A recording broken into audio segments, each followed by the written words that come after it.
Assalomu alaykum. Ushbu loyiha Milliy bank Payloq Buxo hamkorligida Samarqand viloyati Payloq tumani Baxshtepa mahallasida 400 228 230 186 188 sonli kontrollarda amalga oshirilmoqda. Bu yerda kartoshka ekilgan. Jami 10 gektar. Bu yerdagi ekinlar zamonaviy usullar bilan parvarishlanmoqda. Hozirda ekinlar gullash davrida.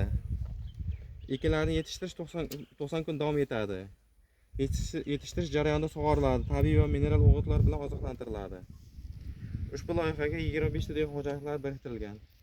Har bir dehqon uchun o'rtacha 40 sotixdan yer maydoni to'g'ri keladi. Loyihani samarali amalga oshirish uchun tadbirkor Aliqulov Azizjon ishlab chiqarish kooperativi biriktirilgan. Ushbu loyiha bo'yicha har bir gektardan 18 tonna, jami 180 tonna hosil olish rejalashtirilgan. Kelajakda ekin maydonlarini kengaytirish va shu orqali dehqon xo'jaliklarining daromadlarini oshirish niyatidamiz.